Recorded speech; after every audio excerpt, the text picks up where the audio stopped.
Durante décadas, todo han sido palabras bonitas para describir a Chile. El modelo, el ejemplo, el milagro. ¿Se les ocurre alguna otra? En medio de esta América Latina convulsionada, veamos a Chile, nuestro país. Es un verdadero oasis. Eso, excelente. El oasis. Y de repente, cuando ya parecía que no quedaban más palabras de adulación en el diccionario... Estamos en guerra contra un enemigo poderoso. ¿Qué dijo? ¿Guerra? ¿Guerra?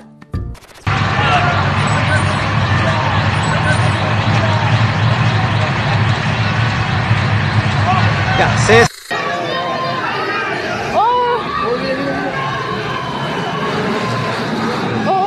¿Cómo se pasó del oasis a una guerra con más de una decena de muertos en un par de semanas? Todo comenzó, o mejor dicho, todo estalló con el anuncio del cuarto aumento del pasaje del Metro de Santiago en menos de 2 años. Si ya la medida estaba destinada a causar molestia, las palabras del ministro de Economía convirtieron la molestia en indignación. Se ha abierto un espacio para que quien madrugue puede ser ayudado a través de una tarifa más baja. Vamos, no me sean remolones, trabajadores de Chile. Menos quejarse y más madrugar. Los estudiantes comenzaron a protestar entrando en grupo al suburbano sin pagar y el gobierno, que ya le había agarrado el gusto a eso de apagar incendios echando gasolina, quiso atajar el problema vaciando el bidón. Así que movilizó a carabineros y el resultado fue el que era de esperar. ¡Suéltalo, mierda! ¿Qué te pasa, weón? ¡Suéltalo!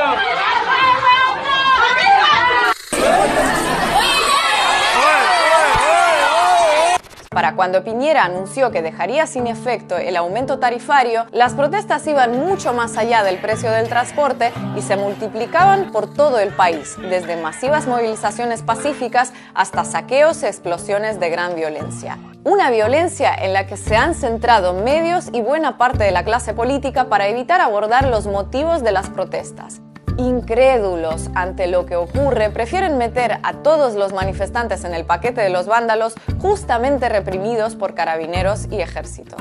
El 69% de los encuestados dice que el principal desafío que tiene el gobierno es enfrentar con firmeza la violencia e inseguridad que se vive en las calles. ¿Por qué está haciendo la fila? Porque es su descontento. Eso lo sabe todo el mundo. Todo el mundo. Pero el descontento generalizado. ¿Por qué siguen preguntando, weá?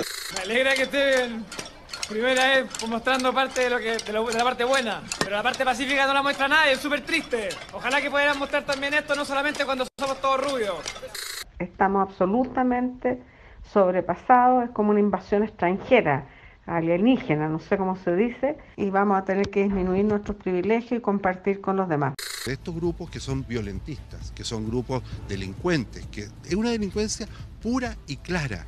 Nuestro modelo es bueno, nuestro modelo es bello, todo esto es cosa de delincuentes organizados, no hay otra explicación. Pero resulta que la hay. Quienes hoy protestan en las calles de Chile repiten que el estallido no se produjo por el aumento de 30 pesos en el pasaje del metro, sino por 30 años de recortes en salud, educación, pensiones, etc. Una forma de expresar la frustración de vivir en uno de los países con mayor PIB per cápita de América Latina, pero con salarios similares a los de Paraguay y precios equiparables a los de España. Un país donde el 30% de los ingresos van a parar a manos del 1% de su población, lo que sitúa a Chile entre los 15 países más desiguales del mundo. El único país de América Latina que todavía se rige por una constitución creada y aplicada durante años por una dictadura militar.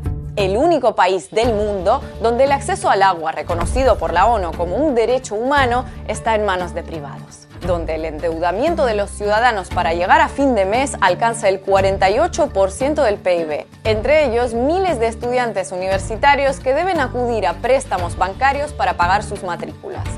Donde el sistema de pensiones es privado y aunque las administradoras de fondos de pensiones ingresan el doble de lo que pagan a sus beneficiarios, se niegan a adelantar las prestaciones. Eso sí, en el colmo de la generosidad, recientemente anunciaron que tal vez en casos de enfermedades terminales quizá hagan una excepción, visto que en el magro sistema sanitario público no podrán atenderlos.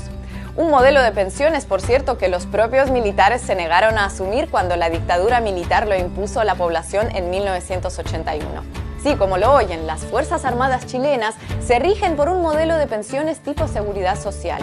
Y no es la única contradicción que resalta. Un porcentaje superior al 10% de los ingresos internacionales de la empresa estatal del cobre van directamente a las Fuerzas Armadas, que a día de hoy no tienen que dar cuentas a nadie sobre a qué usos destinan esos recursos. Una empresa estatal del cobre que además aporta alrededor del 15-20% del ingreso fiscal chileno. Es decir, Chile, el alumno aventajado del neoliberalismo, tiene a una gigantesca empresa estatizada por Salvador Allende como uno de sus principales proveedores.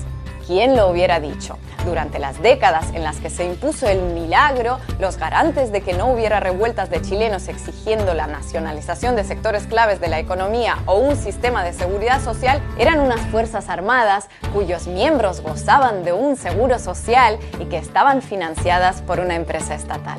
Paradójico, se queda corto. Muy corto. Por todo esto es que verán bastantes noticias sobre lo que ocurre en Chile, pero pocos, muy pocos intentos sinceros por explicarlo. Porque indagar en sus causas inevitablemente desemboca en poner en cuestión el modelo que se ha vendido como la quinta esencia de la estabilidad política y social en Latinoamérica. De modo que para entender cómo se pasó del oasis a la guerra en pocos días, primero hay que empezar a dejar de creer que fue cuestión de días. Y segundo, que ese oasis existía realmente.